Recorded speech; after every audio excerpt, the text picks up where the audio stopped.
안녕하세요. 유튜브 채널명 김세용 발자국 매전을 운영하고 있는 김세용입니다. 지금부터 전력계통 해석용 프로그램 활용 방법에 대해서 두 번째 과정에 대해서 설명드릴 예정입니다. 첫 번째 과정에서는 단락전류, 전력조류, 모토기동 시 전압강화, 보호계정기 정전 계산에 대해서 설명을 드렸으며, 두 번째는 아크 플래시, 고주파, 접지 계산, 안정도 분석 등에 대해서 설명드릴 예정입니다. 첫 번째도 말씀드렸다시피 제가 지난주에 이제 PDNS라는 새로운 회사로 이직을 하면서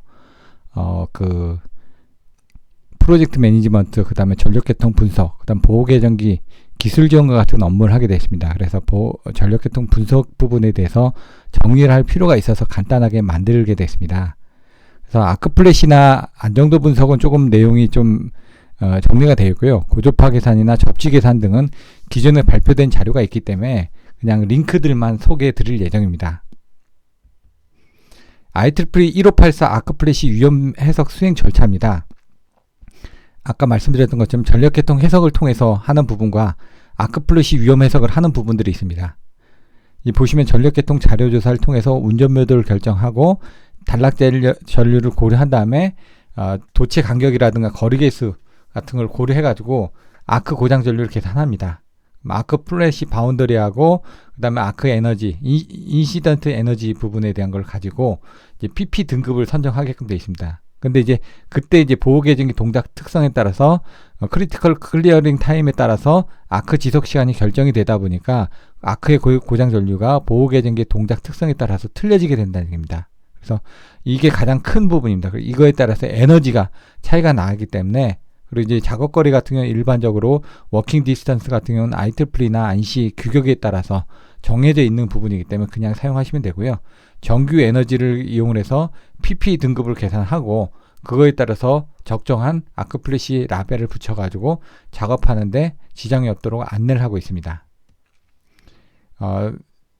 보시는 것처럼 고장전류 분석을 한 다음에 보호계정기 정정을 통해서 고장 제거 시간을 조정함으로 인해 가지고 아크의 고장 전류가 줄어듦으로 인해 가지고 아크 플래시 위험을 해석을 하는데, 아크 플래시 위험 해석을 통해서 어떤 것들이 필요하느냐, PP 보호 등급과 그다음 경고 표지를 붙임으로 인해 가지고 안정적인 작업이 가능하도록 안내를 하는 게 아크 플래시 위험 해석의 목적입니다.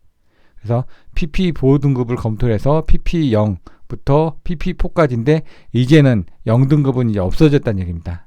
PP라는 건 퍼스널 프로텍티브 이퀴먼트에서 개인 보호 안전구를 얘기하는 겁니다. 그리고 워닝 테이블을 붙여가지고 각각의 작업거리라든가 그 다음에 이제 뭐 접근거리라든가 이런 것들을 안내를 해주게끔 되어 있습니다. 그래서 PP 레벨에 따라서 어떻게 어떤 복장을 가지고 착용해서 작업을 해야 되는지를 안내를 드리고 있습니다.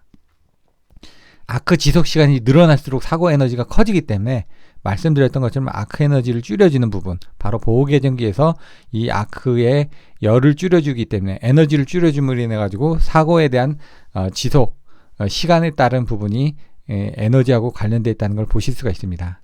그리고 작업거리가 멀어질수록 그때는 사고 에너지가 좀 더 적어지겠죠. 그래서 이런 부분을 보시면 됩니다. 시간에 따라서 그 거리에 따라서 틀려진다는 얘기입니다. 고장 전류에 따른 사고 에너지의 변화 부분을 NFPA 702하고 IEEE 1584 두 개로 보통 많이 해석을 합니다. NFPA 702는 이론적인 수식이다 보니까 고장 전류가 크게 나오고요. IEEE 1584는 정형적인 경험에 의한 값으로 계산하기 때문에 이와 같이 경험에 의한 값으로 이렇게 계산이 되기 때문에 일률적으로 나옵니다. 근데 NFPA 702 같은 경우는 16카 미만에 대해서는 정확하게 계산이 안 되고 16화 이상부터는 이론적인 계산에 의해서 이렇게 크게 나오기 때문에, 그래서 NFPA 702는 저압에서만 적용을 하고 IEEE 1584는 범용적으로 다 적용을 하는데 15kV 이하까지 보통 적용을 합니다. 그러면은 15kV 이상에 대해서는 어떻게 적용을 하느냐? 그때는 리메도라는 걸 이용을 해서 계산하게 돼 있습니다. 그렇다 보니까 IEEE 1584고 리메도드의 계산 결과의 차이점을 한번 비교를 해봤습니다. 그래서 전압의 레인지에 따라서 0.48에서는 거의 비슷하고요. 4.16kV 쪽에 가니까 이제 리메우드가 고장 전류가 더 커지는 걸 알 수가 있습니다. 아크 에너지가. 그리고 마찬가지로 13.8로 갈수록 더 커지고, 그래서 리메도드는 에너지가 조금 더 크게 계산이 되는구나 라는 걸 아실 수가 있습니다. IEEE 1584하고 NFP 70 방정식의 적용 범위는 IEEE 1584는 범용적으로 다 적용을 합니다.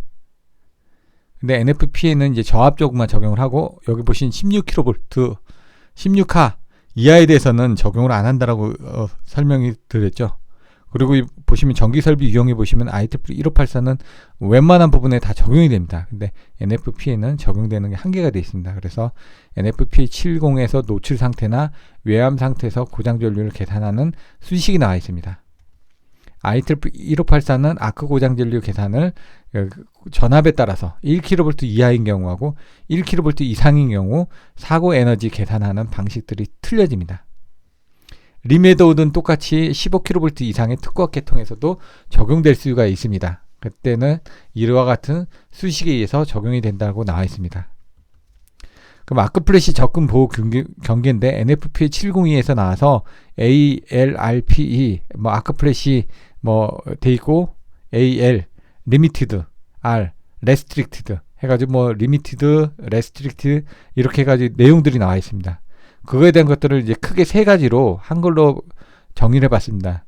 이제 플래시 보호 경계, 접근 제한 경계, 그 다음에 접근 억제 경계. 이와 같이 간단하게 정리를 했으니까 관련 자료를 읽어보시면 될 것 같고요. 그때 AC냐 DC냐에 따라서 접근 보호 경계 거리에 대해서 그 NFP 702에서 적용을 하고 있습니다. 안내를 하고 있으니까 이런 부분을 확인해 보시면 될 것 같습니다. 그러면 아크 플래시가 발생을 하면 위험하기 때문에 그걸 저감할 수 있는 방법들에 대해서 알아보도록 하겠습니다. 전기설비 적용을 통해서 고장전류 제한을 할 수가 있는데요. 고장전류가 작아지면 아크 플래시의 그 바운더리도 넓게 된다는 얘기죠. 고장전류 크니까 접근했을 때 위험하니까 그 거리를 제한을 한다는 얘기입니다.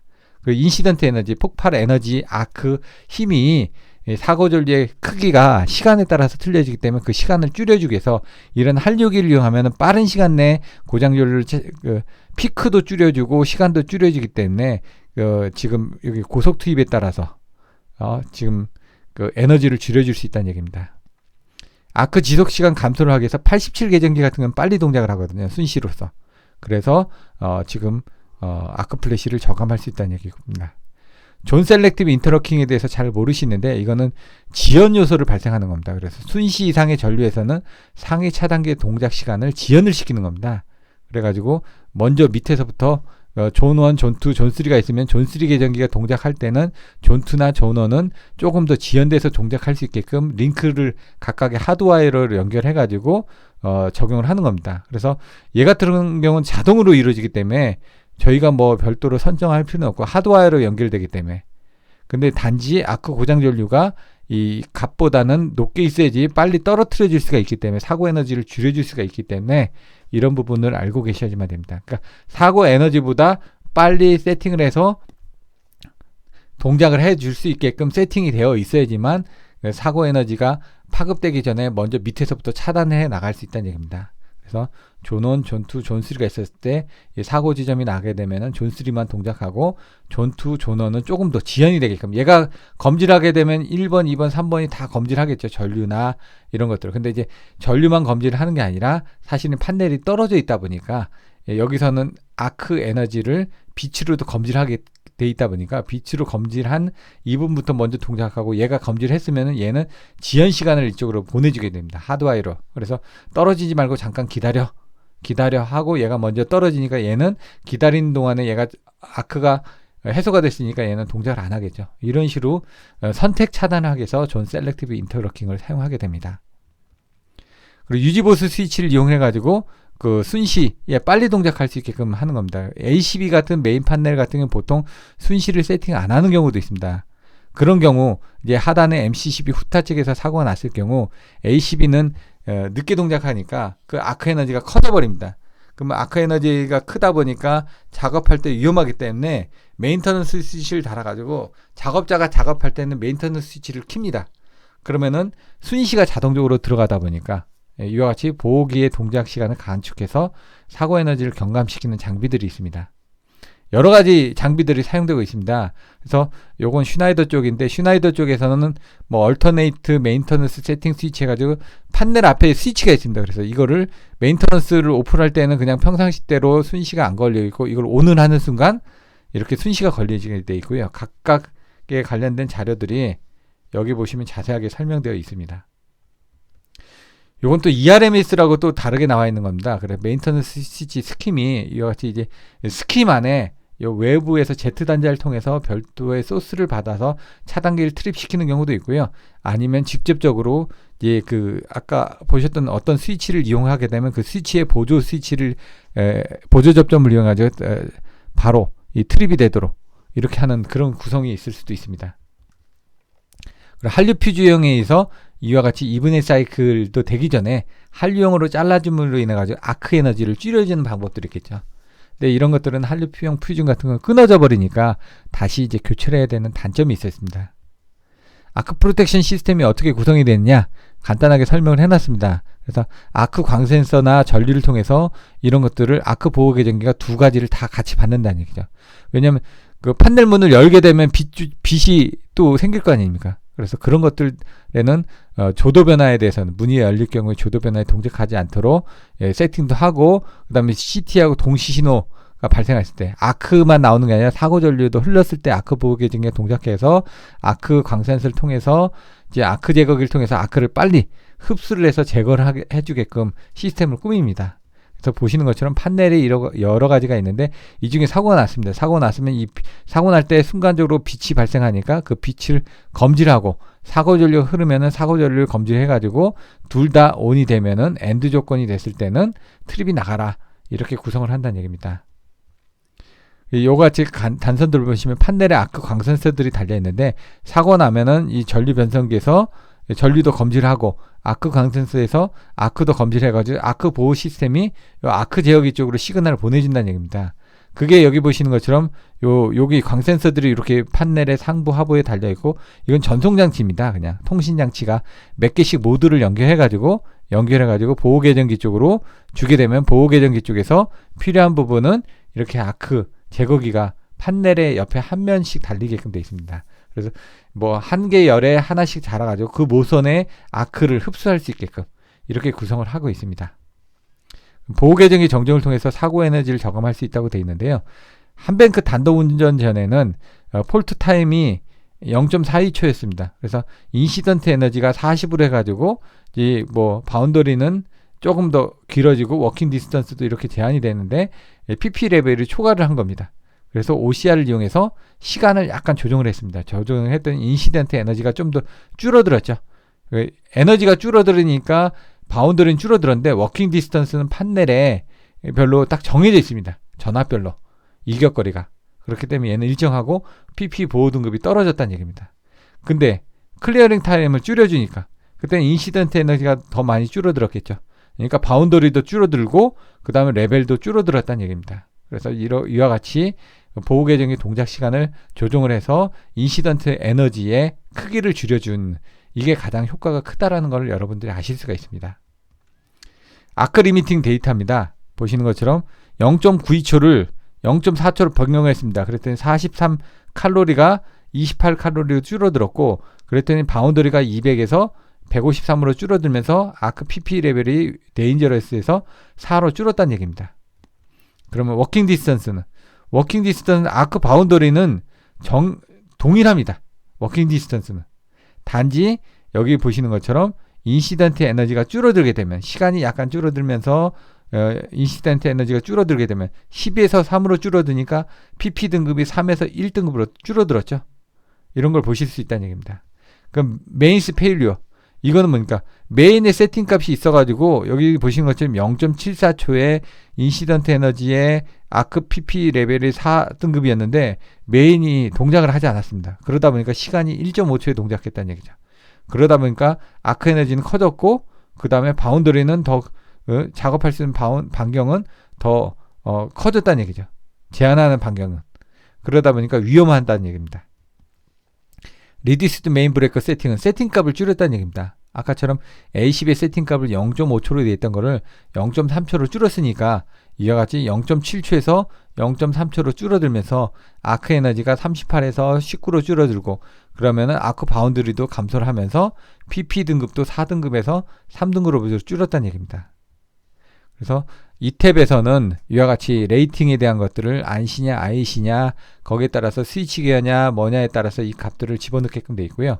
그 다음에 아크 플래시 부분에서 이제 폴트 클리어 타임을 정해 주셔야지만 됩니다. 이 폴트 클리어링 타임을 정해준 상태에서 IEEE 1584에 어떤 등급으로 계산할 건지 아니면 유저 디파인으로 해서 그 계산을 할 건지에 따라서 TCC에 대한 부분에 대한 것들을 또 표현을 할 수도 있고요. 그 다음 TCC 표현에서 보호계정기 특성 곡선에 따라서 값을 틀리게 계산을 하실 수도 있습니다. 요건 유저 디파인으로 계산하는 화면입니다. 그래서 좀 새로운 화면이 있어가지고 삽입을 해봤습니다. 그리고 아크 플래시 메도드에서 IEEE 1584를 할 건지 뭐 이렇게 정할 수가 있습니다. 그리고 폴트 클리어링 타임을 정하는 부분들에 대한 세팅 부분이 있습니다. 그리고 파라메타에서 1584로 정할 건지 칼로리 부분을 어떤 기준으로 정할 건지, 그래서 이 PP 등급을 여기와 같이 인시던시 에너지 레벨을 이와 같이 눌러서 조금 이따 보시면은 에디트를 할 수가 있습니다. 요거는 아크 플래시 워킹 디스턴스가 정해져 있습니다. 그래서 정하게 되면은 아까 얘기한 것처럼 뎁스, 위드스, 헤이스 이게 이제 판넬별로 딱 돼 있다 보니까 워킹 디스턴스가 딱 정해집니다. 전압별로 스위치기어냐 MCC냐에 따라서 딱 정해져 버리게 돼 있습니다. 규격이 나와 있으니까 그 규격에 의해서 워킹 디스턴스는 정해진다는 얘기입니다. 아까 이제 PP 등급을 유저 디파인으로 선정할 수가 있다고 그랬죠. 1.2 칼로리부터 해가지고 바뀔 수가 있습니다. 지금 규정이 바뀌어가지고 예전에 2, 4, 8, 25, 40, 100, 120에서 지금 3단계로 변경이 됐습니다. 3단계로 변경이 돼가지고 1.2 칼로리 퍼 이상부터 해가지고 3단계로 조정이 되게끔 40까지 해서 1.2, 8, 40 이렇게인가요? 제가 한번 확인을 해봐야 되는데 그렇게 3단계로 ABC 단계만 조정이 되어 있습니다. 아크 플래시 가격이 맥시멈 숏 서킷 케이스에서 값을 받습니다. 폴트 커런트가 가장 큰 값이죠. 이게 아킹 폴트고 볼티드 커런트입니다. 이 값이 틀려집니다. 아킹 값은. 그래서 폴트 클리어링 타임이 20초일 때 인시던트 에너지하고 프로텍션 바운더리가 나오는 거고, 그때 하자더스 리스크에 따라서 PP 등급이 정해졌다는 얘기입니다. 그러면 이게 맥시멈 값이었으니까 미니멈 값으로 바뀌어지면은 미니멈 값으로 가게 되면 떨어지겠죠. 근데 그거를 존 셀렉티브 인터로킹을 통해 가지고 하게 되면 요 앞에 27.45는 똑같은데 폴트 클리어링 타임이 줄어든 겁니다. 20초에서 5초로 줄어드니까 인시던트 에너지가 21에서 5로 떨어졌고 바운더리는 4.3에서 1.74로 떨어졌고 그 다음에 레벨은 D에서 C로 줄어들었다는 얘기입니다. 그래서 PP 등급을 이제 줄여서 사용할 수 있다는 얘기입니다. 그래서 이와 같이 존 셀렉티브 인터로킹을 적용하기 위해서 이와 같이 시간을 줄여들었다는 얘기입니다. 그 전에 폴트 클리어링 타임이 브레이커링 타임이 40에다가 릴레이 오퍼레이팅 타임이 300이냐 350이냐에 따라서 보통 한 300ms 정도 동작하게끔 되어 있었는데 이거를 90ms 이내로 줄여들이다 보니까 빨리 동작해서 이와 같이 B4에서는 21이었는데 레벨 D에서 지금 4.9로 칼로리가 줄어들면서 레벨 C로 줄었다는 걸 여러분들 보실 수가 있습니다.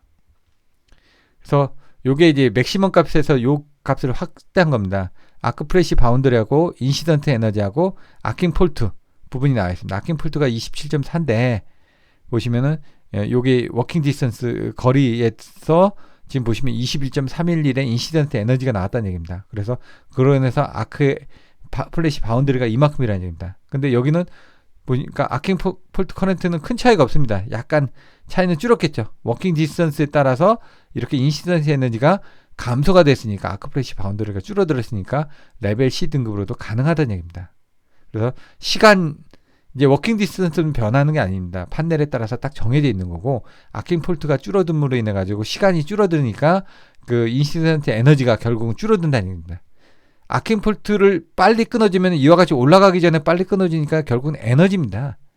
에너지를 줄여줌으로 인해 가지고 바운더리가 넓어지고 바운더리에 따라서 바운더리가 넓어진다는 게 이제 안전거리가 더 넓어졌다는 얘기입니다. 그래서 PP 보호 등급이 얘는 바운더리를 4m까지는 접근하면 안 된다는 얘기고 한계고 얘는 1.5m까지 접근하면 안 된다는 얘기니까 조금 더 가까이 접근해도 되니까 그만큼 안전하다는 얘기겠죠. 그래서 아크프레시 리포트 서머리를 보시면은 폴리어 클리어링 타임하고 인시던트 에너지하고 아크프레시 바운더리하고 에너지 레벨을 보여주고 있습니다. 그래서 이걸 보고 여러분들이 그 시간을 조정해 가지고 이 폴트 클리어링 타임을 조정함으로 인해 가지고 인시던트 에너지를 줄여서 PP 보호 등급을 낮추는데 목적이 있다라는 게 바로 아크플래시라고 보시면 될 것 같습니다. 고주파 교육 자료입니다.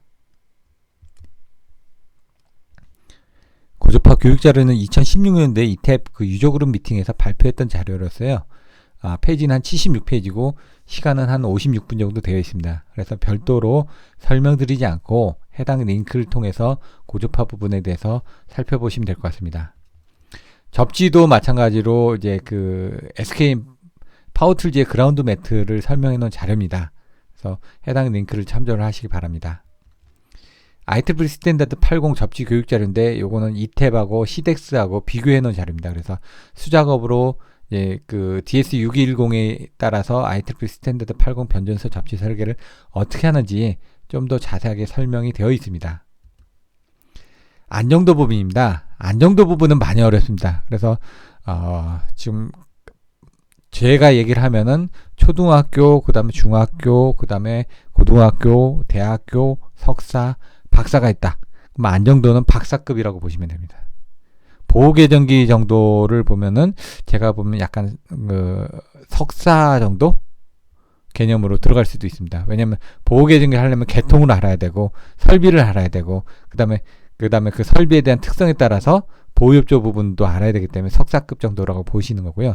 단락전류 계산 같은 경우들은 R은 R분의 V니까 제가 보기에는 뭐 초등학교에서 중학교 정도, 나머지 전력조류도 초등학교에서 중학교 정도, 근데 나머지 뭐 고주파라든가 이런 건 대학교 수준, 이런 식으로 이제 보시면 됩니다.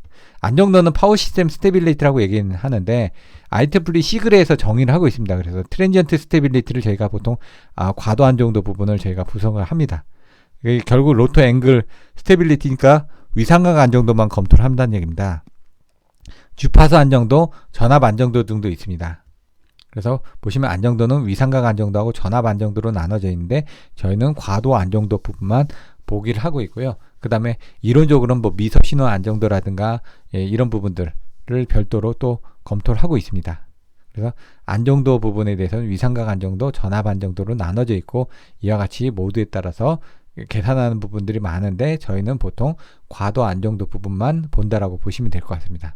나머지 부분은 이론적으로 이제 보는 부분들이기 때문에 좀 어렵고요. 이제 해당 논문들을 찾아보시면 될 것 같습니다. 안정도 해석 기법입니다. 그래서 비선형이냐 선형이냐에 따랐는데 과도 안정도는 비선형 방정식을 이용을 해서 계산을 하게끔 되어 있습니다.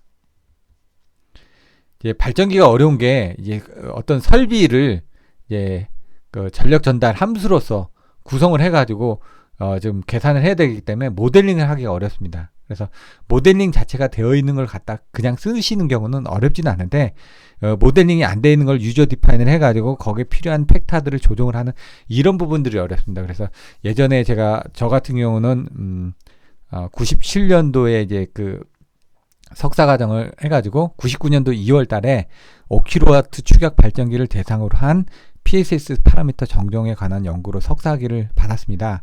그렇기 때문에 이 발전기에 대한 기본 계통들에 대해서 잘 알고 있기 때문에 어렵지는 않은데 처음 하시는 분들은 어렵습니다. 그래서 발전기가 있을 거고요. 발전기를 회전시키기 위한 터빈을 터빈을 조종하기 위한 가버너가 있을 겁니다. 그리고 여기서 이제 토크에 힘을 발생하는 거고 발전기의 자계를 조종하기 위해서 엑사이터가 있는데 엑사이터의 전압을 조종하기 위한 자동전압 조종장치 AVR이 있습니다.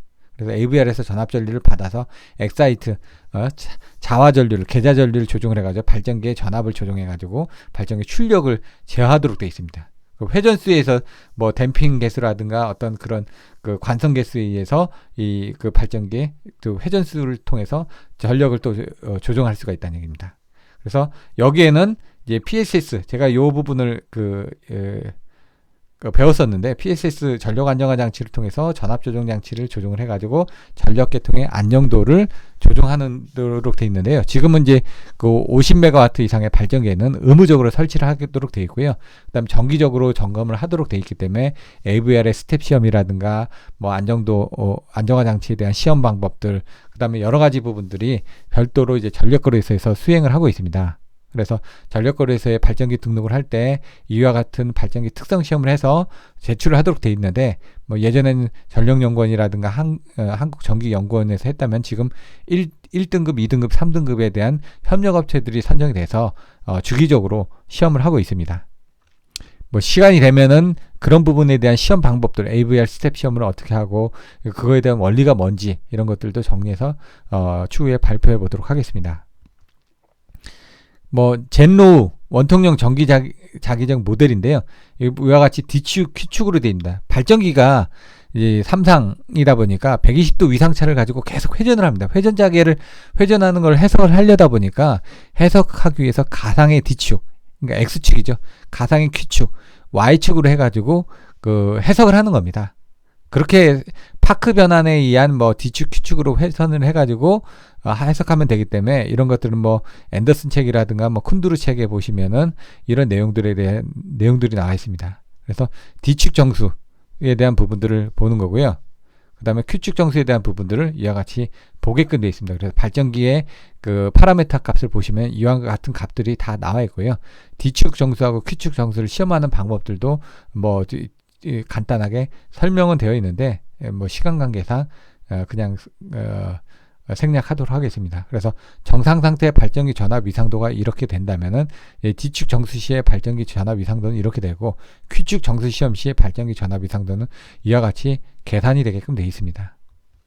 그래서 아까 말씀드렸던 것처럼 발전기 제어계 모델의 정수 결정을 위한 특성 시험들을 합니다. 그래서 이런 것들을 전기연구원이나 뭐 전력연구원이라든가 각종 업체에서 뭐 V커브라든가 포화 특성이라든가 보화 차단 시험이라든가 이런 걸 통해서 각각의 뭐 여작이라든가 뭐 발전 조속기라든가 이런 특성들을 정해가지고 그 특성 값을 전력거래소에 제출을 하도록 되어 있습니다. 그럼 제출을 하실 때 이와 같이 발전기 단전압, 전기자 전류, 계좌전압, 전류, 이런 터빈 속도, 조속기, 앵글 등을 측정해가지고 그 결과 이거의 파라메타들이 어떻게 된다라는 걸 산출해가지고 그 값을 안내를 하는 겁니다. 그래서 이런 것들도 뭐 예전에 수행했던 그 결과가 한 3건 정도 있기 때문에 그 값을 가지고 나중에 추후에 정리해서 좀 발표를 하도록 하겠습니다.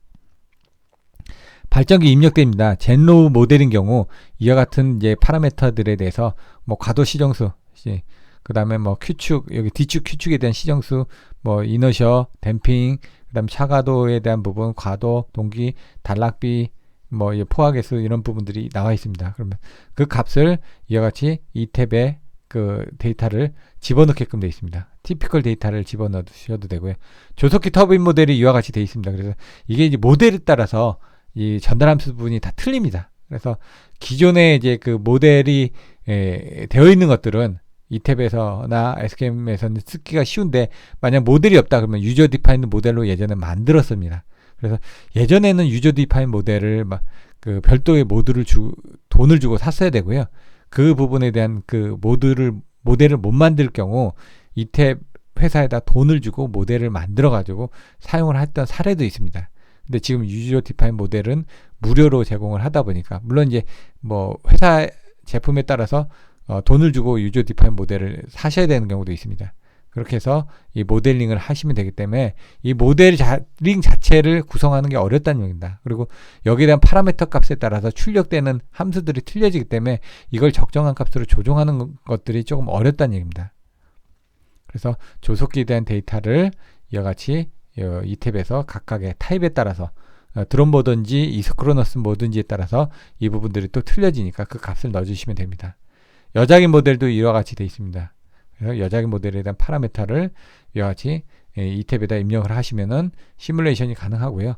이게 이제 뭐 PSS 같은 건 되게 간단합니다. 근데 이제 요게 뭐 1호가 있고 2호가 있는데, 뭐 1호 같은 경우는 되게 간단하고요. 그래서 요거에 대한 그 전달함수 부분만 정의를 해주시면 되는 거고요. 그렇게 발전기의 모델이 정의가 됐습니다. 그러면 여기는 발전기의 조속기라든가 여자기라든가 AVR이든가 지금 PSS가 다 모델링 돼 있죠. 그러면 이제 사고를 내는 겁니다. 요 지점에 사고 났을 때, 요 지점에 사고 났을 때 발전기가 얼마나 빨리 응동해서 이 지점에 그 전압을 유지를 할 수 있는지, 아니면은 시간이 고장이 너무 늦게 지속이 되면 발전기에 힘이 딸리겠죠. 그러니까 한전에서 들어오던 부분이 죽었습니다. 그러면 여기 부하들이 있겠죠. 부하들이 있을 때 이 발전기가 순간적으로 이 부하들이 많은 힘을 땡기게 되면은 발전기 셧다운 될 겁니다. 그래서 이제 고장 시간을 빨리 끊어주지 않으면은 이 발전기에서 사고 쪽으로도, 사고 지점으로도 뭔가 에너지를 보낼 거고, 그 다음에 부하 쪽으로도 에너지를 보내다 보니까 이 사고 지점에 에너지를 보내지 않기 위해서는 빨리 끊어주는 게 필요합니다. 그래야지만 얘가 이걸 커버할 수가 있겠죠. 물론 발전기 용량보다 이 부하 용량이 크다면은 얘는 뭐 탈주가 일어나겠죠. 그래서 이 고장 시간을 어떻게 되는지를 평가를 하는 겁니다. 그래서 고장 시간 이내에 이 파라미터를 좀 조정하게 되면 또 응동 특성들이 또 틀려지는 거죠. 댐핑이. 그래서 댐핑 제동 개수 같은 걸 줄여주기 위해서 이제 PS를 통해서 보조 안정화 신호를 해가지고 지금 하게끔 되어 있습니다. 요거는 예전에 수행했던 것들인데, 이와 같이 1초에서 1.9초까지의 이 댐핑들이 얼마나 이루어지는지를 상세하게 설명을 한 겁니다. 그래서 190ms까지는 안전하게 되는데, 요게 지금 1.9초가 아니라 지금 1.2초가 넘어갔을 때, 그때는 이와 같이 좀 언스테이블하게 나왔습니다. 그리고 요거 같은 경우는 1.1초 되니까 탈주가 되는 걸 보실 수 있었다는 얘기죠. 그래서 요게 이제 스테이블한 경우, 스테이블하지 않은 경우, 탈주가 일어나는 경우, 이와 같이 이제 구분할 수 있게끔 이제 폴트 클리어링 타임을 조정을 해가지고 그 각각의 안정화되는 지점을 찾아가지고 그 전에 보호 계정기가 동작해서 사고를 차단할 수 있게끔 해주셔야 된다는 얘기입니다. 안정도도 결국 이제 보호 계정기 쪽하고 같이 연결이 되어 있습니다. 그래서 요거는 이제 이태 프로그램을 이용해서 이제 발전기 쪽하고 송풍기 쪽하고 같이 연결이 되는데, 이 송풍기가 또 부하를 쓰겠죠. 그래서 송풍기가 또 탈락을 하게 되면 적절하게 그 부하 운동이 되는데, 요때 이제 시간에 따라서 발전기가 전압이 어떻게 변동되는지, 그 다음에 유효 전력이 어떻게 변동되는지를 보여주는 겁니다. 이렇게 순간적으로 흔들렸는데, 흔들리다가 이제 사고를 차단해 주니까 수렴을 하는 거겠죠. 근데 이걸 빨리 차단을 해주지 않으면 얘가 수렴을 못하고 발산해 버릴 겁니다. 이와 같이 흔들리다가.